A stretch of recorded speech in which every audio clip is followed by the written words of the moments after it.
Welcome to On the Edge with April Mahoney Brains. Here, this is the spot where the conversation is pointed, the guests are sharp, and the responses are never dull. Welcome home, Brains. There's only one requirement to hang out on the edge, is that you open your big brain and close your small mind. Did you bring your thinking caps? It's time to put them on, because the conversation starts now.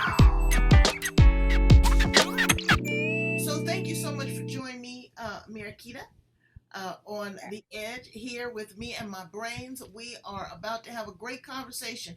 You know what, Brains? She does something very beautiful. She works with relationships and the mindset mastery. I've seen her on LinkedIn. She is a queen on LinkedIn. She is really, really popular. People love her. We're going to talk a little bit about generational trauma.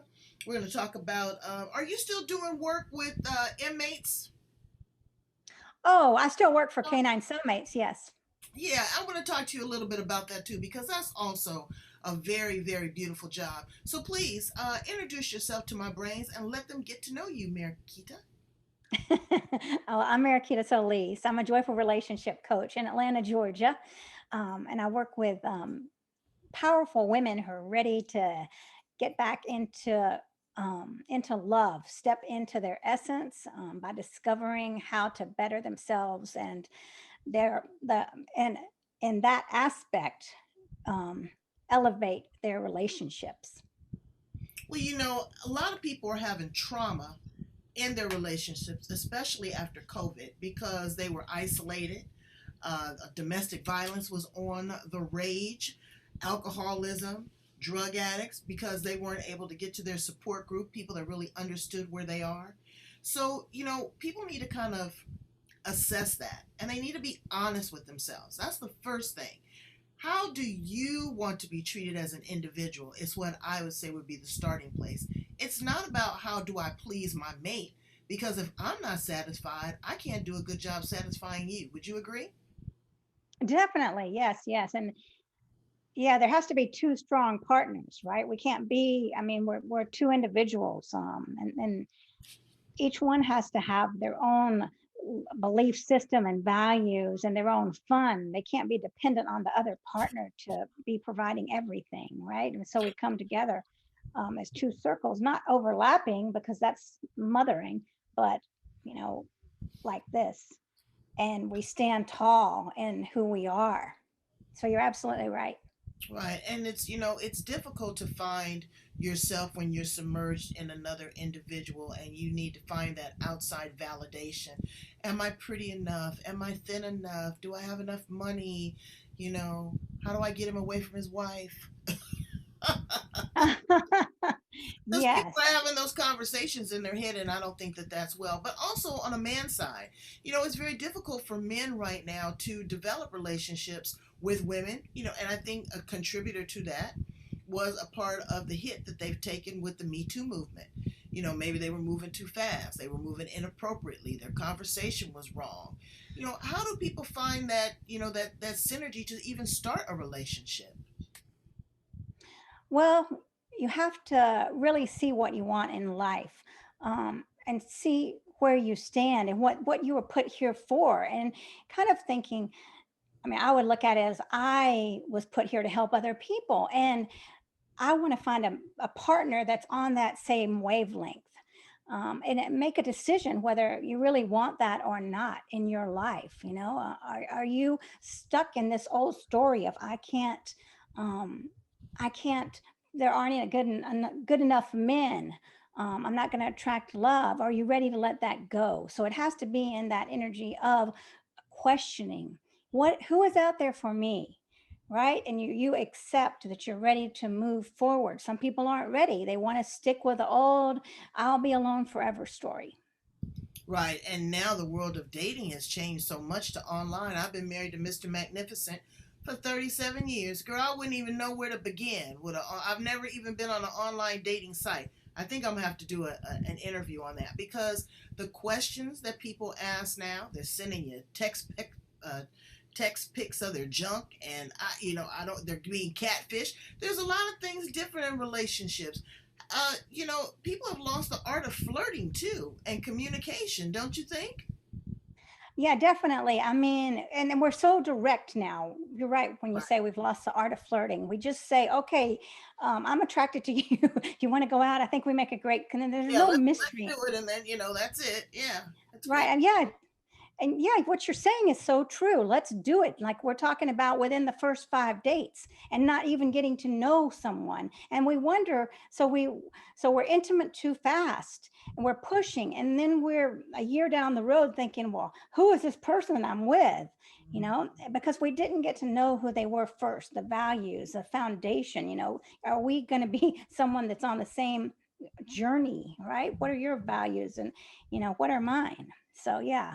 and everybody comes with baggage. Now, you're a woman of a particular age. I'm a woman of a particular age.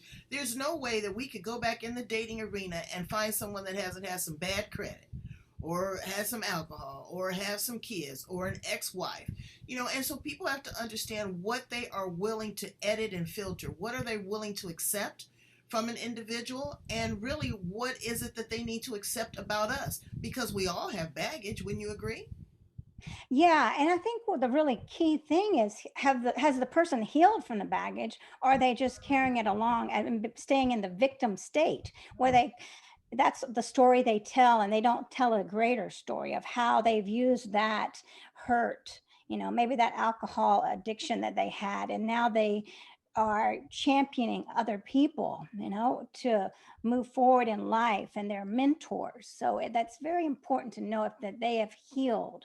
And if they're gonna, that means that yes, there's a good chance they're gonna be a good partner, unless, if they're just saying that alcohol is part of my family and that's the way it is, then that's a red flag. Yeah. And with that, if they're willing to heal, but also exposing that, you know, you got to be careful when you're meeting someone new what you expose right away. You don't want to say, "Hi, I'm April Mahoney, and I'm, you know, 500 pounds overweight." You don't want to show up with your representative. You want to show up authentic. But again, sometimes it's a turnoff when you're trying to build a relationship and you've got all this baggage from your ex relationship or things you haven't worked through. It can be a turnoff, don't you think? Oh yeah, I've done that. I've been on dates where I just spilled my whole life story, the problems with the family, the problems with me, and boy, it was that there was no second date. And first of all, I mean, you don't want to tell everybody everything. You Right. want to have the mystery, which is back to the flirting. There's no mystery, no flirting when you just spill everything out, and that's going to there's nothing attractive about knowing everything about someone. And I was desperate to be like, okay, let me tell you everything. So you're going to know that I'm this amazing person. So that was coming from shame and not believing in myself, feeling that I had to be clingy, you know. Right. Um, Right. I get it. Tell us a little bit about your backstory. How did you find this niche? oh, well, I struggled in relationships for 40 years, No, hating myself. 40 years. You ain't struggled no Yeah. 40 years. Really? Okay. Well, I guess I didn't start for four. So when I started dating at 15, okay.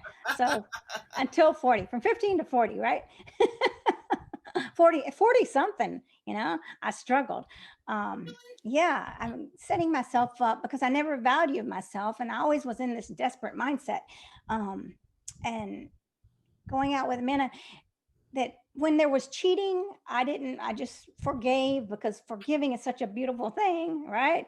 So I would forgive and then we'd go back and I was caught in this loop, of they would cheat and I would forgive the same old thing. This was this toxic pattern that went on because I didn't value myself. I had been put down a lot as a child. I had loving people in my family, but then I also had people that put me down and I didn't know where. I mean, that's really hard for a child, not knowing where you stand.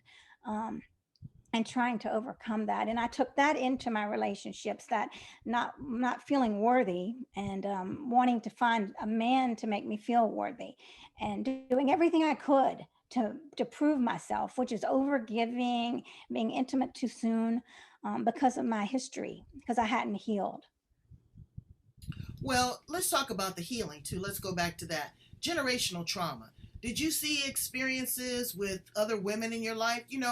Um, People look to their parents Those are their very first role models. How did my father treat my mother? How did my mother receive that? What was the expectations in the household? What is it as a daughter that my mother is saying or not saying to me? Was I forced in this marriage to marry up? Was I forced to be with this woman because she had a baby? There's a lot of stuff that goes on that has been triggered. So, talk to us a little bit about the mindset, about changing that mindset and that generational trauma, because it's real. Yeah, it is real. And I used to watch my grandmother be really verbally abused by my grandfather. And I saw that all the time. That was the norm for me. And she was living in fear of him. He was very powerful. So basically, we all lived in fear. He wasn't my um, blood grandfather, my godfather. But yeah, so I learned that basically not to have a voice. Despite the fact that she told me I could do anything, it was her actions that I learned. Mm-hmm, And mm-hmm. knowing that I always had to, I mean, she was always struggling just to keep him happy so there would be peace in the household. um, so it wasn't until I really saw myself, I looked inside myself and saw that little girl that was hurting and acknowledged that I had, instead of looking at myself as a bad girl, and making like a shame based meaning of things that happened in my life, I was able to give empathy to that shame and not knowing as a child, I felt like I needed to really step up and try to stop all this pain that was going on in my family. So I just took that on into the relationships, finding men that had issues or men that weren't loving. I mean, and then trying to be the healer like I was as a child, always smiling and laughing, which is normal for me. Now I smile and laugh not because I feel like I gotta heal someone or there's a problem, but just because I'm a happy person, right? Well, So you there's a are a happy difference. person. You got a beautiful smile. So, Thanks. tell us a little bit about the work that you do with your clients. So right now, I work with women one-on-one in intensive 3 months coaching, working on these hidden blocks, which are shame, isolation, um, and a disconnection from a purpose greater than themselves, right? When we're thinking that we're just here for ourselves and there's not a bigger potential, we really disconnect from um, everything that life is here for. The universe is behind us. She's wanting to help us. But when we disconnect from her and we make it all about ourselves, we cut other people off. We cut off our resources. We cut off our learning. And so that's a big one. So that's one thing that we work on. And the shame is the story that we tell about ourselves. Where did that come from? As children, like for me, that I wasn't worthy, that I had to make everyone happy, that I was a bad person. So working on that, and then connecting, to the higher power, whatever it may be, nature, God, I don't know what it is, but there's something greater than us. There's something greater than me that's keeping my heart beating, that's keeping my lungs going. So connecting to that, and then we're able to get into a feminine energy power center, which is about discovery, and it's about questioning and saying, I wonder. So let's say I don't know how I'm going to pay my bills. Instead of saying, "Oh my gosh, I've got to find out how I'm going to pay my bills," and really being very strategic, it's about really wondering and being in the curiosity and letting go and not being so tight about everything, opening up. Because when we open up and we have these resources of other people and the higher power, and we stepped away from shame, then all these things can develop in our lives, and we can have unlimited potential. And that's called dreaming and manifestation. Yes, You know, you're right. sure. And it's a conversation that you have in your head. It. I tell people all the time, I love talking to me. That's true. You're right. Because, like one of my teachers used to say, overthinking is not a bad thing as long as we're thinking about the right thing. As long as April's saying how great she is and how she's manifesting this wonderful trip that's coming up, then that's great. Keep manifesting, keep playing that script. So, and it's Keep going to playing the happen. script, but also give yourself time to feel your feelings Oh, and go definitely. and go through the process. You don't have to hurry through that. It's not a sprint; it's a marathon. And so we need to take our time. We need to breathe. We need to settle in. We need to cry sometime. We need to have conversations, honest conversations. I got a situation brewing right now, and I really don't know how to approach it. And I know that's odd for me because I don't want to come off aggressive, but I want people to know that I'm serious about what I'm saying. And I say what I mean and I mean what I say. But sometimes when you give people a gentle approach, they don't get it, Marquita. They don't get it. You got to come to them with an iron fist, and then all of a sudden they're shocked and they feel that you are, rude. But in actuality, you're standing up for yourself. And you got to teach people how to treat you. Am I right or wrong? Oh, that's very true. I mean, they're treating you the way you allow them to treat you, right? You're exactly right with that. You've got to stand up for yourself. And you can see if this way doesn't work, then take it another step. Like you said, now I've got to say it with more force and be more direct, right? Because ultimately you have to take care of yourself and acknowledge your feelings, like you said, because those feelings are going to come out, whether they come out in sickness, you know, they're coming out. So we're let them out so they don't poison you, so they're not stuck inside. Do you work with gay couples as well as heterosexual couples? Yes, definitely. I work with yes, I do. I Well, work with anybody who wants to be healed. but you know what? And I say this as a heterosexual person, it's different. I couldn't, me personally, imagine being in a relationship with another female only because of the estrogen and the hormones and the emotion and the tenderness. It's a mirror reflection. I can't say what that relationship might be, but I could just, from outside looking in.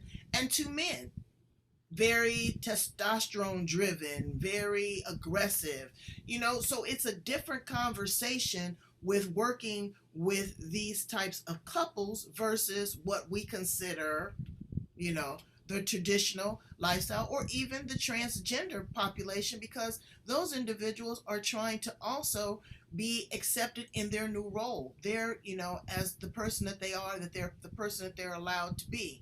So that's a pretty heavy conversation when it comes to healing. Wouldn't you agree? Yeah, it can be definitely. And I have worked with some lesbian couples. Usually I work with one. I mean, usually one's coming to me and being able to empower her to be able to step up. I mean, it's empowering both parties, and then we're coming together because there's both parties, and then there's the relationship. So Mm-hmm. letting go of everything is important about. I mean, I've got to do everything right for me and say, let's work on doing things right for the relationship. It's not about me anymore, but what's good for the relationship, and when both parties are standing tall and have healed from this, then it works, whether no matter if you're heterosexual, homosexual, it's about loving yourself ultimately and stepping into that power center. Right. Okay, what about the outside noise, outside influences that always impact us individually or our relationship? You got the mother in law, you got the sister in law, you got the stepkids, all of that kind of thing. How do you work with your clients, and give them tools to really make sure that their relationship is solid and reduce the chatter from outside? Because that can be a big impactor.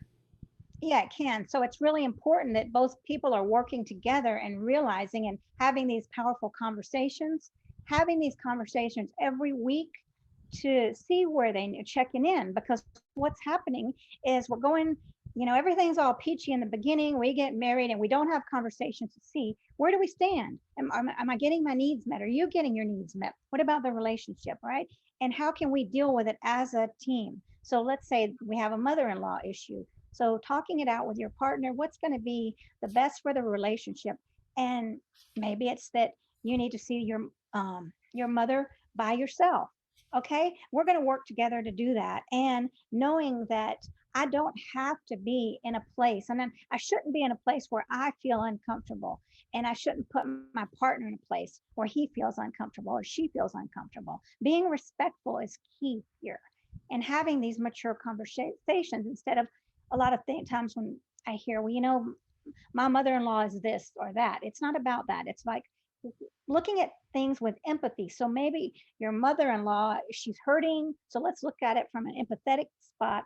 That doesn't mean what she did was okay. And it doesn't mean we have to be with her all the time. But let's look at it from a different viewpoint and see what can be, what can And develop here. also, your partner has to be willing to stand up to mother too, because Definitely. if I'm your partner, I want you to stand up for me, and I don't want you to be rude to your mother, but I want you to say, "Look, mama, back off April, because what you're doing is unfair." And if you don't do that, because some people are marshmallows, some people won't stand up to their parent out of honor and respect. But at some point, you've got to wean yourself. You got to, be able to stand on your own 2 feet. So, how did you get to this point? I know that you've done a lot of training. Tell us some of the great training that you've been through, like NLP. Are you using hypnotherapy? What are you using to work with your clients to give them tools to get their relationships in order? So I studied with Dr. Michael Shemeka, who's a life coach here in Atlanta for many years, and I've been studying with Claire Zammit, who's she has a PhD in transformative learning and change Mhm. about feminine power, moving into those power centers, which is amazing. It's like such. I mean, the healing is incredible, and I don't even know what to say about it. But this is not something at a surface level. This is deep healing that is going to require courage.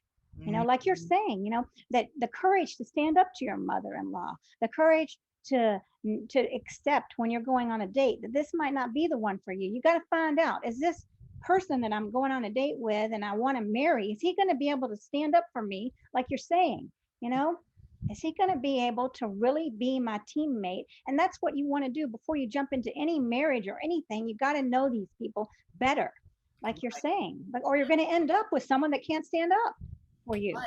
or doesn't want to. And again, when you first meet somebody, they're sending their representative because they want to be the perfect person. You got the perfect outfit on, your hair is looking good, your eyelashes are looking good, you're smelling good, his shoes are shined, he picks up the check, all of that. And then further down the line, you start seeing who this person really is. But again, it's like an onion. You've got to peel back the layers. So this is not the only amazing work that you do. I want to talk about the work that you have done with dogs and inmates. I think that that is incredible. I've watched it on television, on documentaries so many times, that how these animals have worked with inmates and really turned their life around, that have showed them empathy, that have showed them compassion, that have showed them discipline. Tell me a little bit about your work. It's beautiful. So I work with canine cellmates, and we work with the men, the incarcerated men. Now these men have to really show and prove themselves as um, men that really want to step up to this of training of dogs. They work with dogs, and so it's a win-win for the men and the dogs. It helps the dogs. Um, it gives them the skills to become more adoptable. These dogs are saved from shelters, and the men builds up their confidence and builds that connection a lot of times that they don't have. And that self-esteem is so important when you're incarcerated and lonely and feeling bad about yourself. So it's a wonderful program, and I've been working with one-on-one with some men, and just seeing how they have pushed through and they're so proud of themselves. I mean, these are guys that could have let their past hold them back, and now they're just, you can't stop them. It's amazing, and I'm so proud to to be a part of this. And I really think volunteering is one of the best things you can do. I mean, it connects you to society, and it lifts you up and it lifts other people up. So I recommend that to anyone Are and you everyone. able to weave in and out a little bit of your relationship training in your conversations with them? Because they come from a lot of trauma, a lot of broken relationships, and eventually we hope that a lot of these inmates will be re entered into society. But I know that working with the dogs is teaching them tenderness and kindness, and they love these animals. Are you able to weave in the conversation a little nugget of relationship love? Yes, I do. I do weave that in, definitely. It's that's not like one of the main topics, but I do get it in and just try to say, let's make sure that we know. I mean, what do you want? Everyone needs to know what they want before they go on a date. Get your values. Or do you want an honorable partner, or do you want someone with blue eyes that doesn't have honor, right? So Right, get right, it down. right. And be authentic about it. So let's play a couple rounds of just some random questions. I'm going to throw out a word, and then you tell me the first word that comes to your mind. Okay? Okay. Um, love. Well, the first word was joy, Okay. Friendship. bond. You said bond. Uh-huh. The color blue. Sky. Your why. My why? Your why. Helping others. Well, that's two words, but That's all right. I should say the first thing that comes to your mind. That's good. okay. So helping others. Pain. Mm, hurt. Laughter. Uh, joyful emotion. Mm. If you were a flower, what flower would you be? A daisy, Why? because they're very bright and lively. Oh. What's your favorite color? My favorite color is pink. Why? Well, I think it's kind of flirty, very, it has a lot of life. It looks like your cheeks. They're pretty in pink.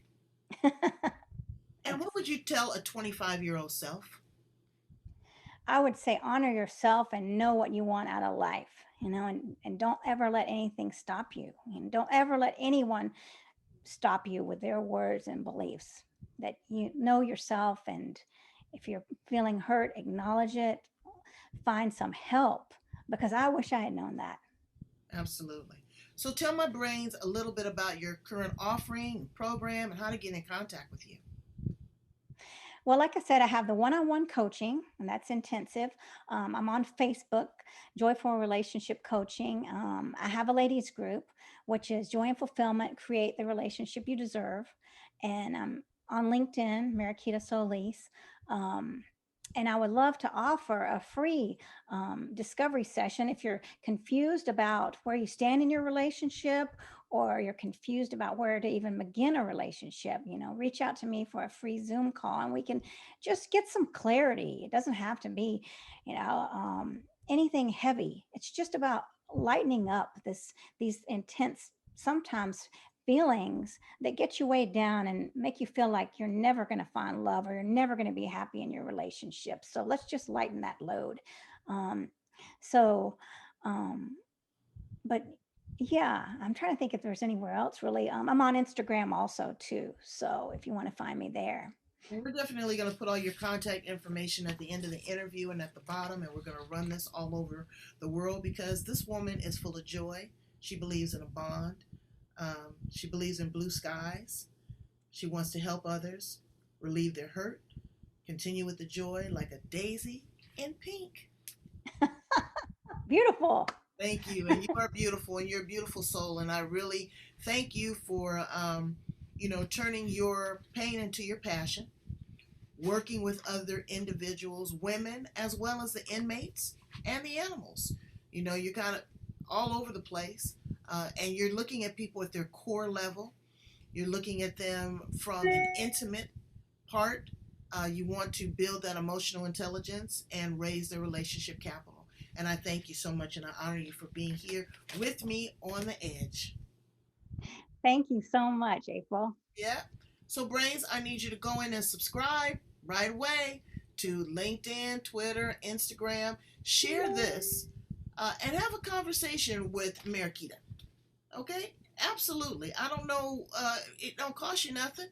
Okay? And it could turn your life completely around, and you would be surprised. You might be our next guest interview saying how wonderful this is, because I'm sure it is a wonderful experience. And she seems so nice and delicate. It's not like typical talk therapy where you're being talked to or you're being therapized. This is an interactive conversation where you'll be able to go back and forth and really engage. And I think that that's what we need right now is that intimacy. Amen. All right. All right. I will talk to you again very, very soon. I'm watching Thank you. you. You're doing some great work in the world. Thank you.